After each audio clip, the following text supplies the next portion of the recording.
भी संगठन में आपने ऐसा नहीं देखा होगा कि संगठन में काम करने वाले लोग अपने साथियों को नया संगठन तैयार करने की ट्रेनिंग दे रहे हों। आपने ये भी नहीं देखा होगा कि एक व्यक्ति की मर्जी के बिना वहाँ कुछ हो जाए। जनता सरकार मोर्चा बिल्कुल इन सब चीज़ों से अलग काम कर रहा है। हमने ये तय किया है कि इस देश के अंदर जनता सरकार मोर्चा जैसे हज़ारों संगठन होने चाहिए। हमें इस बात पर काम करना है। 2025 का आखिरी दिन आज है। कल 1 तारीख है। गांव दुबलदन माजरा जो कि झज्जर ज़िले में है, हमारे सोमवीर पहलवान का गांव है, उसमें दंगल होना है और हम लोग उस दंगल में पहुंच रहे हैं। चरखी दादरी की बात हमने की थी आपसे कि हमें 2 तारीख से चरखी दादरी में जाना है और चूंकि ये गांव चरखी दादरी से मात्र 20 किलोमीटर के करीब है, तो दादरी के गांव इस गांव के नज़दीक आते हैं झज्जर ज़िले के। तो इसलिए हमने ये तय किया कि हम 2 जनवरी 2026 को इसी गांव में इकट्ठे हो रहे हैं। जो लोग टिकट करवा चुके हैं, ट्रेनों से आ रहे हैं, उनके लिए हमने बताया कि रेलवे स्टेशन के पास बेरी रोड का पुल है, कच्चा पुल जिसे कहते हैं, वहाँ से इस गांव की बसें जाती हैं। उसका ये टाइम टेबल है। सुबह 9 साढ़े 9 बजे से चालू हो जाएंगी और वो बसें जाती हैं। अगर कोई चरखी दादरी से आ रहा है या किसी और ज़िले से, तो वो बेरी उतर सकता है। बेरी से मात्र 5 किलोमीटर है। बेरी से बसें चलती हैं दुबलदन माजरा की, वहाँ पहुँचा जा सकता है। दुबलदन माजरा में आपको वहाँ जो पहुँचना है वो मंदिर में आना है। सुनारिया चौक, यानी कुछ लोग जो हैं वो ट्रेन से आएंगे और रात हो जाती है 5:30 या 6 बजे के बाद, यानी 6 बजे के बाद कोई बस चलेगी तो वो बेरी की चलेगी, फिर बेरी से दुबलदन माजरा है। लेकिन अगर कोई 6 बजे के बाद आता है या 5 बजे के बाद आता है, तो उनके लिए आपको जो जगह है वो सुरेश का अखाड़ा है, सुरेश पहलवान का अखाड़ा। ये बहुत मशहूर जगह है वहाँ सुनारिया चौक के पास। सुनारिया चौक मात्र 300 या 400 मीटर है सुरेश के अखाड़े से, और वहाँ से फिर आपको डायरेक्ट बसें मिलेंगी, वही बस से जो दुबलदन माजरा की जो पुल से मिलनी थी। यानी जो रात को रुके होंगे अखाड़े में, उन लोगों के लिए फिर जाने का रास्ता अगले दिन सुबह का बनेगा। तो हम सारे लोग जो हैं इस रास्ते जाएंगे।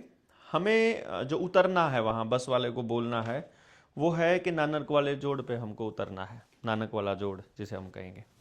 और वहाँ गांव का मंदिर है, उसी मंदिर में हम सब लोगों को इकट्ठा होना है 2 तारीख को। जिन लोगों ने समालखा में ट्रेनिंग की हुई है वो अगर नहीं भी आना चाहें तो चलेगा, लेकिन वो अपनी उपस्थिति दर्ज कराने के लिए 1 दिन 2 दिन के लिए आएंगे तो बहुत अच्छा रहेगा। सर्दी का मौसम है, तो बहुत दूर से आने वाले साथी जिन्होंने टिकट करा रखी है उन लोगों के लिए तो है कि वो तो आप आ ही जाइए, पर जिन लोगों ने टिकट नहीं कराई है उन लोगों के लिए है कि आप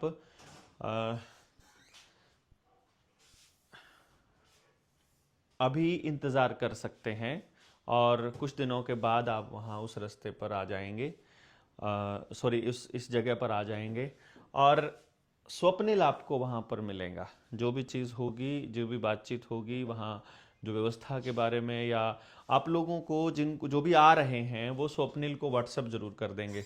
7981140593 ये नंबर है स्वप्निल का। इसको आप व्हाट्सएप कर देंगे स्वप्निल भाई को, तो ये आपको ग्रुप में ऐड कर लेंगे। हमें मालूम पड़ जाएगा कि ये लोग दूर से आने वाले हैं, जो ट्रेन वगैरह से आएंगे, जिनके लिए व्यवस्थाएं करनी है। और यदि आप नहीं आ पा रहे हैं तो कोई बात नहीं, परंतु आगे हमें कैसे काम करना है, किस तरह से आगे बढ़ना है, हमारा नेक्स्ट स्टेप क्या रहेगा, हरियाणा के हर ज़िले से साथी अगर 2 तारीख को दुबलदन पहुंचेंगे तो वहां से ये कार्य योजना बनना शुरू होगा। तो आप सब लोगों को 2 तारीख को अपनी मीटिंग में आना ज़रूरी है, जो हरियाणा से हैं, जो आसपास के गाँव से हैं, ज़िलों से हैं। दूसरे जो राज्यों के साथी हैं वो समय ले सकते हैं, परंतु ये ट्रेनिंग का प्रोग्राम ऐसे चलेगा कि जैसे हम 2 को बैठेंगे पूरी चर्चा करेंगे। ट्रेनिंग्स कैसे होती हैं, कार्यक्रम कैसे बनेंगे, गांव में जाना है, क्या करना है। और ये वैसे नहीं होगा जैसे समालखा में हुआ था, ये नेक्स्ट लेवल है, इससे ऊपर। क्योंकि समालखा में बहुत सारा कार्यक्रम जो था वो अभी मैनेज्ड नहीं था, जिसको हम थोड़ा अगले सिरे पर लेकर के जाने वाले हैं। हमारा इरादा ये है कि आप सब लोगों का एक अपना संगठन हो। यानी कि नॉर्मली आपने देखा होगा यहाँ समाज में घूमते फिरते आपको ऐसे नेता दिखाई देते होंगे जिनको अपनी गाड़ी में बिठाने के लिए 5 लोग भी नहीं हैं और वो अपने आप को नेशनल प्रेसिडेंट्स बोल देते हैं।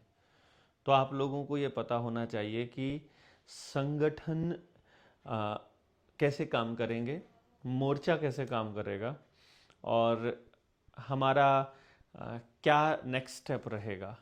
ये केवल उन लोगों को ही बताया जा सकता है जिन लोगों ने पिछले स्टेप में हमारा साथ दिया हो। बहुत अजीब और यूनिक किस्म की यात्रा हमारी चल रही है। आप लोगों ने देखा ही होगा कि अलग अलग घटनाक्रम बनते हैं, स्थितियां बदलती हैं और नई दिशा की तरफ हम लोग आगे बढ़ रहे हैं। और ये कोई इत्तेफाक नहीं है। ऐसा लग रहा है जैसे परमात्मा अपना कोई काम हम सब लोगों से करवाना चाह रहा है, और उसमें जिन लोगों की आवश्यकता नहीं है वो लोग अपने आप हम लोगों से दूर होते जा रहे हैं, या जिन लोगों को उसमें पार्टिसिपेट नहीं करना है या जिनको अलग एंगल से काम करना है उनको वो पहले से ही अलग करके रख रहा है।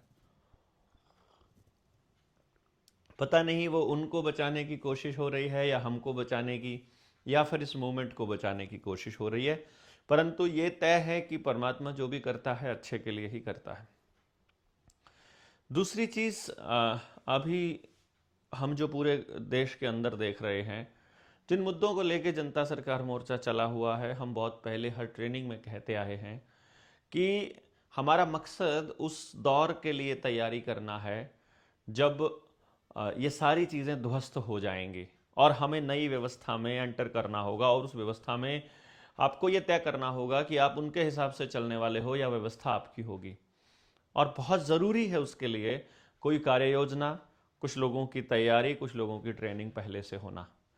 तो आप सब लोग जब इस दिशा में आगे बढ़ेंगे तो आपको मालूम पड़ेगा कि ये परमात्मा की कितनी बड़ी योजना का हिस्सा है।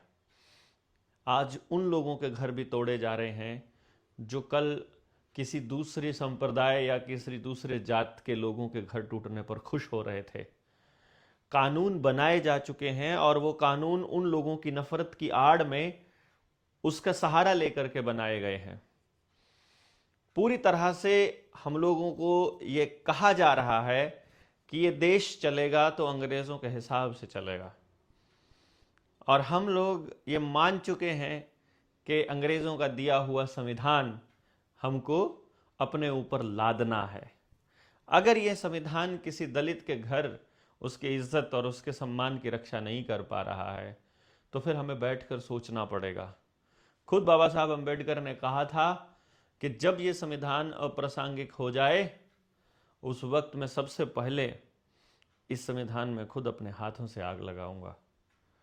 मुझे नहीं मालूम कि संविधान पर इस तरह से बात करना सही है कि गलत है,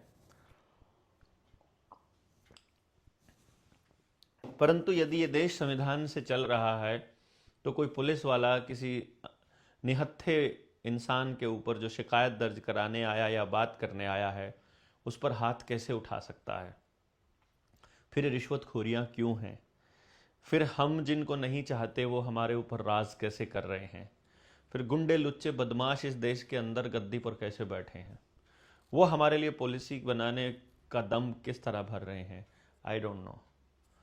परंतु ये सवाल जायज़ नहीं है तो आप इसको इग्नोर कर सकते हैं, लेकिन इसके ऊपर बवाल मत मचाइएगा, क्योंकि ये बहुत वाजिब सा सवाल है जो हम सब लोगों को पूछना पड़ेगा कि जिस वक्त संविधान तैयार हो रहा था, क्या मेरे दादा आपके दादा से पूछा गया था कि हम तुम्हारे बिहाफ पर पूरे देश के लिए कोई दस्तावेज़ स्वीकार कर रहे हैं, जो दस्तावेज़ 1935 का गवर्नमेंट ऑफ इंडिया एक्ट का ही संशोधित रूप है? तो जब वो हमारा बनाया ही हुआ ही नहीं है जब हमारे हिसाब से काम ही नहीं कर रहा है तो भाई फिर उसका हमारी ज़िंदगी में रोल क्या है, मेरी समझ से बाहर है। और यदि आप संविधान से नहीं चल रहे हैं तो फिर आप किससे चलेंगे? तो मेरा मानना है कि फिर हम अपने बनाए हुए कानूनों से चलेंगे। यदि हम अपने बनाए हुए कानूनों से चलेंगे तो इनकी बनाई हुई व्यवस्था का ध्वस्त होना ज़रूरी है। और उसी के लिए हम लोग इतने शांतिपूर्ण तरीके से अपनी ताकत को इकट्ठा कर रहे हैं। हम उन लोगों को ढूंढ रहे हैं जो इन बातों को इसी एंगल से समझते हो, क्योंकि हम नहीं चाहते कि अपने इस मोर्चे में कम से कम वो दो धड़े ऐसे हो जाएं कि एक धड़ा कहता है कि तुम गलत हो और एक धड़ा कहता है कि तुम सही हो। हम अपने ही बीच दो धड़े नहीं बनाना चाहते। आप अपने तरीके से अपनी मूवमेंट को आगे बढ़ा सकते हैं। इसीलिए सबको एक आज़ादी दी गई है कि आप अपनी मूवमेंट को आगे बढ़ाइए।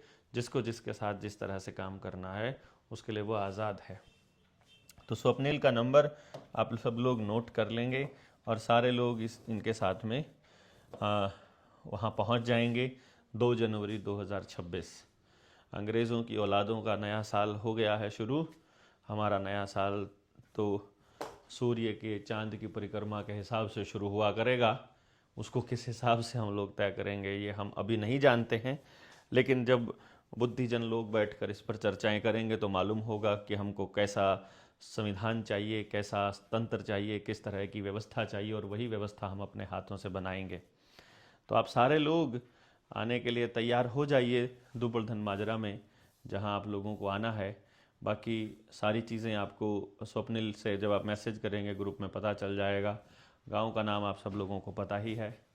तो आपका इंतज़ार रहेगा इस नई यात्रा में, इस नए मुहिम में, कि सब लोग एक साथ आएंगे और अपनी अपनी अपनी जो भागीदारी है इस देश को बचाने की इस यात्रा में, उस भागीदारी को वो अपने अपने हिसाब से पूरा करेंगे। बहुत बहुत धन्यवाद। जय